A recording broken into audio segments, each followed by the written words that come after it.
Так, 49-шы сабаққа да келіп қалдық. Юнит 49-шы сабақта тағы да бір сұрақ қоюдың бір тәсілін үйренеміз. Яғни дұрыс грамматикада қалай қолдану керек екенін, иншалла.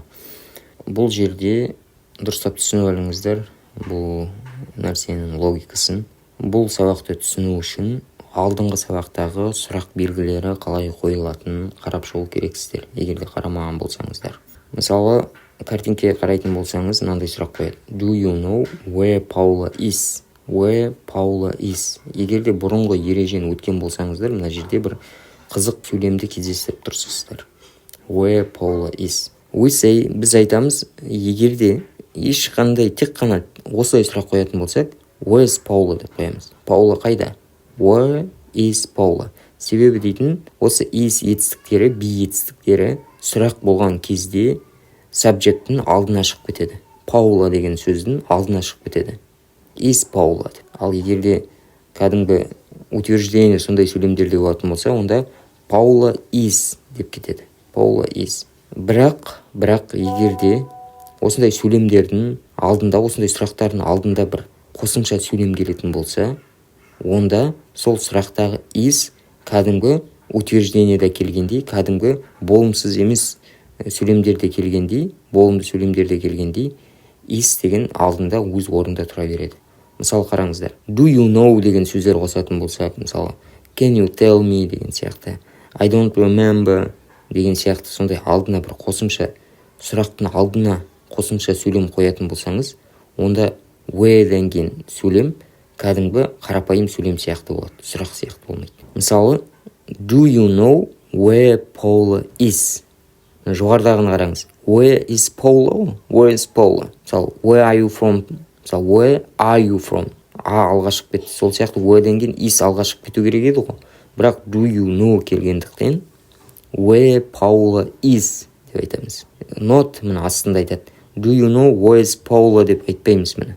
Қате. Do you know where is Paula десек. Жоқ, where Paula is дейміз. In the same way we say, дәл сондай жағдайда біз айтамыз, I know where Paula is. Мен білемін Paula қайда екенін. I know where Paula is. I don't know where Paula is. Мен білмеймін қайда Paula екенін. Can you tell me where Paula is? Сен маған айта аласың ба Paula қайда? Осындай I know, I don't know, can you tell me деген сияқты сөздер келетін болса сұрақтың алдына, онда Paula is деп кәдімгідей болады.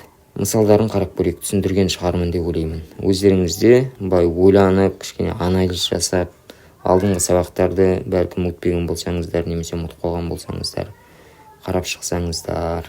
Салыстырыңыз дейді, compare. Who are those people? Бұл адамдар кімдер?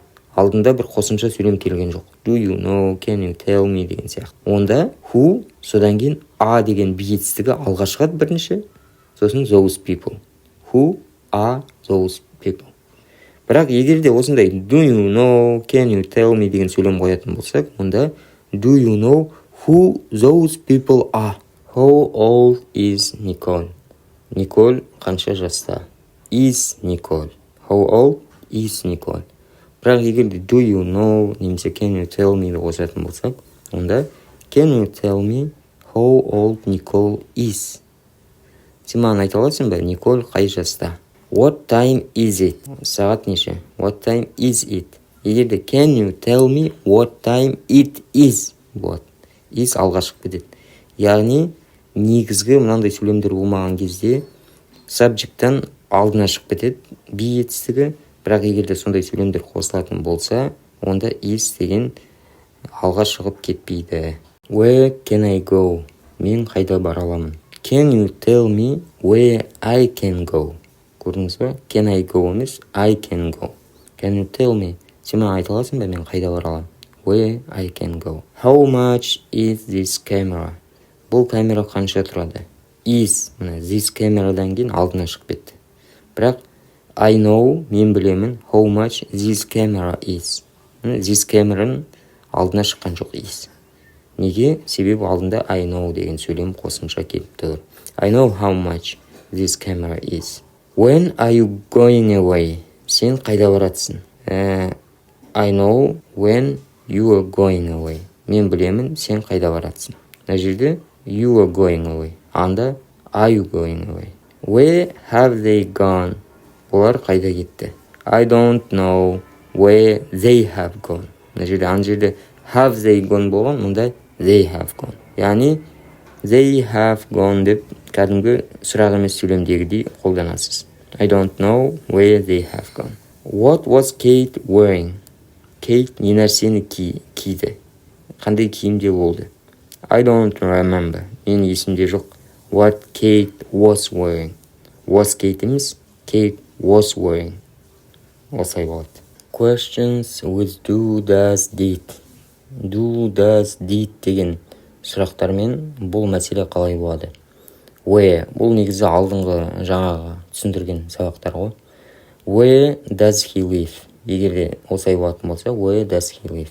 Бірақ егерде сол қосымша сөйлемдер келетін болса, do you know деген сияқты. Онда осы does деген кетіп қалады. Does алып тастаймыз. Do you know where he lives? Болды. Және he, she, it-тен кейін етістікте s келеді ғой, сол s келеді. Яғни кәдімгі сөйлем сияқты сұрақсыз. Do you know where he lives? Do you know where does he live деп сұрамаймыз. Салыстырып көрейік. How do airplanes fly? Самолет қалай ұшады? Do-ды қосамыз сұраққа. Do. How do. Бірақ егерде do you know деген қосымша сөз болатын болса, how-дан кейін do-ды қоспаймыз. Do you know how airplanes fly? How do airplanes деген сияқты айтпаймыз. How airplanes fly. What does Jane want? What does Jane want? Осы what does Jane want-ты осы жерден does-ды алып тастаңызшы. What Jane want. Негізі қате ғой. Бірақ егерде ол дұрыс болады, алдына қосымша сөйлемдер келетін болса. I don't know деген сияқты. I don't know what Jane wants болады. I don't know what Jane wants. Яғни do-ды алып тастаймыз ғой. Do, does деген сұрақтар келетіндерге алып тастаймыз ғой. Why did she go home? Ол қашан үйге кетті? Неге кетті? I don't remember. Мен есімде жоқ. Why she went home? Неге үйге кеткен? Міне, go-дың өткен шағы went. Сол went-ті қолданамыз. Did-ті алып тастаймыз. I don't remember why she went home. Where did I put the key? Мен кілтті қайда қойдым? I know where I put the key. Мен білемін кілтті қайда қойдым. Did-ті алып тастадық. Егерде сұрақ дейтін етістіктермен басталса, мысалы is, are, am деген сияқты, онда осындай өзгерістер болады. Қарап көрейік. Is Jack at home? Ол сұрақ қой. Is Jack at home?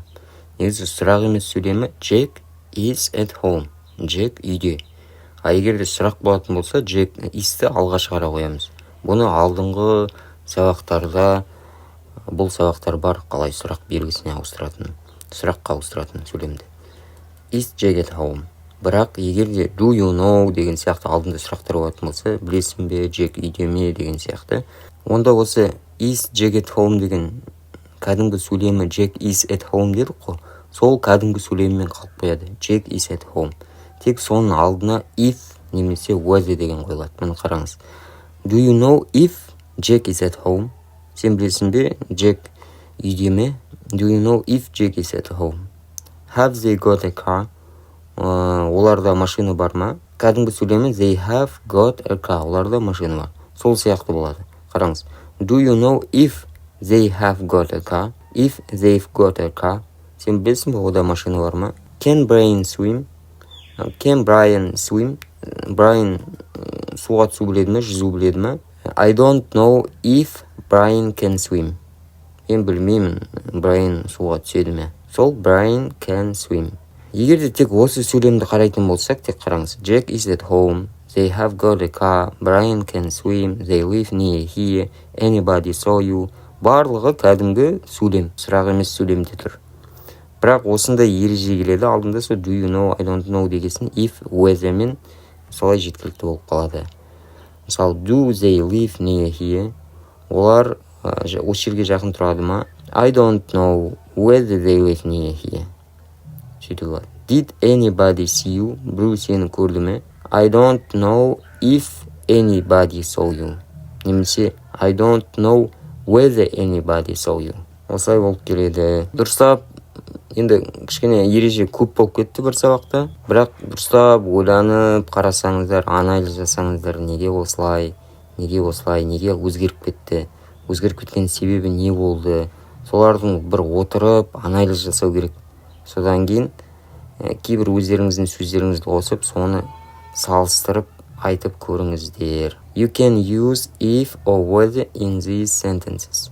Осы сөйлемдерде if пен whether'ны қолдана аласыздар дейді. Do you know if they've got a car? Сен білесің бе, оларда машина бар ма? Немесе do you know whether they've got a car? Жаңағы жоғарыда айтқан ереже бұл жерде толықтай астында келтірген екен. I don't know if anybody saw me. Мен білмеймін, біреулер мені көрді ме? I don't know whether anybody saw me. Мен білмеймін, біреулер мені көрді ме? Осылай болады. Осымен сабағымыз бітті.